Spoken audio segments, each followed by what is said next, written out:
السلام علیکم ورحمۃ اللہ وبرکاتہ۔ ورحمۃ اللہ وبرکاتہ۔ نحمدہ نصلی ونسلم علی حبیبہ الکریم، اما بعد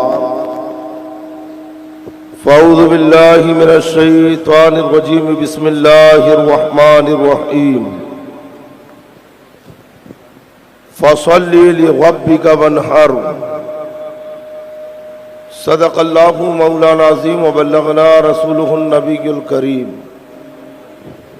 ونحن علی ذالک لمن الشاہدین والشاکرین، والحمد للہ رب العالمین۔ بارگاہ رسالت میں درود پاک کا ہدیہ پیش کریں۔ اللہم صلی وسلم بارک علی سیدنا مولانا محمد طب القلوب ودوائیہا وعافیت الابدان وشفائیہا ونور الابصار وضیائیہا وآلہ وصحبہ دائما ابدا۔ غوث اعظم بمن بے سر و ساما مدد، قبلہ دی مدد، کعبہ ایما مدد، لحد میں عشق رخ شہ کا داغ لے کے چلے۔ لحد میں عشق رخ شہ کا داغ لے کے چلے، اندھیری رات سونی تھی، سبحان اللہ۔ تیرے غلاموں کا نقش قدم ہے راہ خدا، واہ واہ واہ واہ واہ۔ تیرے غلاموں کا نقش قدم ہے راہ خدا، تیرے غلاموں کا نقش قدم ہے راہ خدا، وہ کیا بہک سکے جو یہ سراغ لے کے چلے۔ سبحان اللہ۔ اور جنا بنے گی محبان چار یار کی قبر۔ سبحان اللہ۔ چار یار کون ہے معلوم ہے نا؟ جنا بنے گی محبان چار یار کی قبر، جو اپنے سینے میں یہ چار باغ لے کے چلے۔ سبحان اللہ۔ اور پڑی ہے اندھے کو عادت کہ شوربے ہی سے کھائے، پڑی ہے اندھے کو عادت کہ شوربے ہی سے کھائے، بٹیر ہاتھ نہ آئی تو زاغ لے کے چلے۔ زاغ کوے کو کہتے ہیں۔ اب سمجھ گئے ہوں گے آپ کس کے لیے کہہ رہے ہیں؟ اعلیٰ حضرت ہے نا، بیس جو کم کریے اور ساؤنڈ ایک دم پلین رکھیے نا، کیونکہ آواز گونج رہی ہے اور ان کے سمجھ میں نہیں آ رہی ہے۔ اگر سمجھ میں آتی تو ہر شعر پہ سبحان اللہ کہتے تھے۔ آواز سمجھ میں آ رہی ہے؟ جملے جو میں کہہ رہا ہوں بعض ذہن نشین ہو رہی ہے نا، سننا چاہتے ہیں؟ میرا عنوان ہے نماز کی فضیلت اور نماز کے مسائل۔ انشاءاللہ اسی پر میں جتنا میرا وقت ہے، آدھا پون گھنٹہ، اس کے اوپر میں گفتگو کروں گا۔ آپ سب سننے کے لیے تیار ہیں؟ کتنے حضرات تیار ہیں؟ اچھا، سننا چاہتے ہیں تو تھوڑا جلدی جلدی آگے سرک جائیں۔ سبحان اللہ۔ جو پیچھے بیٹھے آگے سرک جائیں، ہے نا؟ تم یہ رو بیٹا، نہیں تو میں دکھوں گا ہی نہیں۔ آپ لوگ ادھر تھوڑا سا آپ بھی سرکیے ادھر۔ یہ کچھ لوگ تو ایسا سرک رہے ہیں جیسے بنی اسرائیل سرک رہے تھے وہاں۔ اللہ نے کہا سر جھکاتے ہوئے جاؤ تو کمر کے بل جا رہے تھے سرکتے ہوئے۔ ٹھیک ہے، نہیں آپ کرسی پہ رہیے، کرسی چھینی نہیں جائے گی آپ کی، ٹھیک ہے؟ اب ایک بار زور سے باواز بلند کہیں سبحان اللہ، الحمدللہ۔ ایمان لانے کے بعد بندے مومن پر، جی ایمان لانے کے بعد بندے مومن پر جو سب سے اہم فرض ہے وہ کیا ہے؟ نماز۔ یہ جملہ ذہن میں رکھنا، میں گزرتے ہوئے اس کی وضاحت اور تشریح کروں گا۔ ارکان اسلام میں سب سے پہلا فرض نماز ہے۔ کلمہ پڑھ لیا، مسلمان ہو گیا، اللہ اور اس کے نبی صلی اللہ تعالی علیہ وسلم پر ایمان لا لیا، انبیاء کی حقانیت کو تسلیم کر لیا، قرآن کو اللہ کا کلام مان لیا،